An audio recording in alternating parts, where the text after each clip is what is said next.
How do you effectively trap a vampire? Theoretically, academically, hopefully not practically, but it's best to be prepared.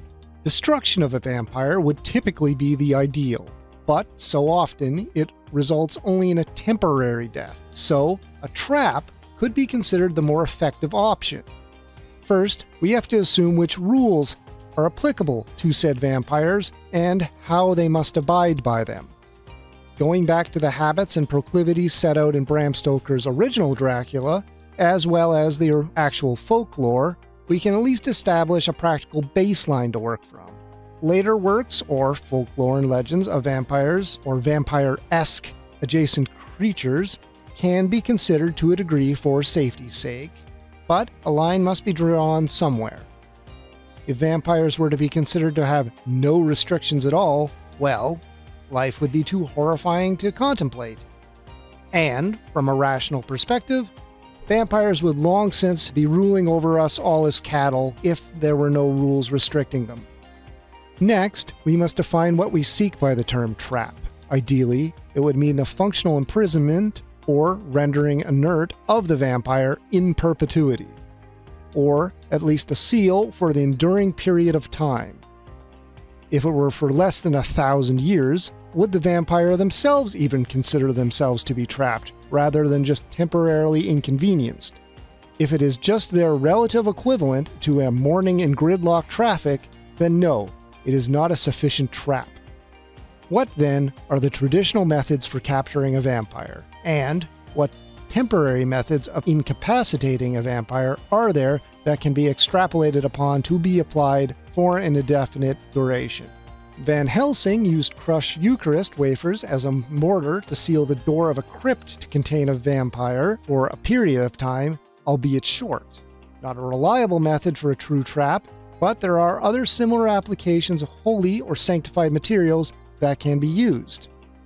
Sunlight, suspension in holy water, possibly a Klein bottle full of holy water, or traps of rice grains to count, etc. There are then also the rules that keep a vampire out of a locale. How can these situations be done and produce the reverse effect? The most basic example is the vampire's inability to enter a domicile without first being invited. The simplicity of this rule is its greatest strength, and it possibly is the only reason humanity has not long since been conquered, assuming it hasn't been already without us realizing it. There are a number of extreme weak points in this rule, though. For one, once an invitation has been extended to a vampire, it cannot be rescinded, and continues to be implied in perpetuity. Also, an invitation into a home seemingly need not be made strictly by the residents of that home. Any human guest or visitor already inside can seemingly grant a vampire entry. There are extensive implications from this to consider. Does a welcome mat sufficiently imply an invitation for a vampire to enter? For the purpose of a vampire's invitation, is an apartment building considered a single domicile, or is each individual apartment protected by the requirements of its own invitation? If we knew this, perhaps a slight architectural redesign of future apartments could vampire-proof them, if not completely incapacitate a vampire. But verifiable case studies for any analysis are hard to come by. Now, back to our topic. Once invited inside a house, a vampire is free to come and go. But what if that exit required entrance to another house? For your consideration, I propose a recursion house, or rather a series of houses specifically arranged to enclose a vampire within a space they cannot leave without invitation. The longevity of such a trap would rely on two elements: the lifespan of the construction materials and the absence of a source of invitation. Good stone and cement in a simple design might surely last for centuries in the right climate. The removal of invitation opportunities might seem like the simplest part of the consideration, but it is actually the most difficult to truly ensure. A series of warning signs, similar to those used in nuclear waste disposal sites, may be the best option possible in a view for the thousands of years in the future after the hard-won cultural knowledge of the danger of vampires inevitably wanes in the populace. But The more short-term concern is the lifting of the vampire's restrictions on entering domiciles by the changing of its definition. A vampire can typically enter any abandoned home or building and use it for their own purposes. An ongoing ownership of those surrounding trap homes would have to be maintained, and each by separate individuals, lest one invitation apply to all of them. Next, as such restrictions do not apply to the vampire's own castle or home, depending on local laws, after a relatively short period of time, squatters' rights may be automatically applied to the house that the vampire has been trapped in.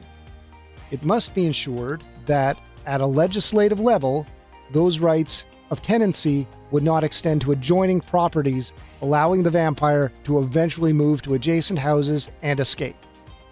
Returning to the more temporary containment methods mentioned at the beginning, perhaps a solution on a more cosmic scale could be found. Launching vampires contained within satellites towards the sun, while expensive, could be the ideal prison, confining them to the gravitational pull of the sun and the ongoing destructive nuclear forces of its corona.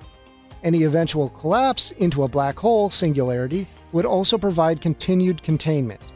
Alternatively, as gravity is one of the few universal forces that also restricts vampires, a vampire gulag could be set up on an uninhabited planet, preferably a gas giant, where no sufficient minerals or materials could be procured by a long-lived vampire civilization in order to construct their own spaceships and escape. A large-scale and long-term quarantine of the planet would also, of course, be necessary, and still, the threat of escape would always persist. Even returning to the black hole solution, a black hole's time dilation would effectively extend their immortality even further than its conceptual possibility. Who is to say that even the inevitable heat death of the universe will be enough to eradicate the vampire scourge? Undoubtedly, they will endure longer than even the memory of any of us will, regardless.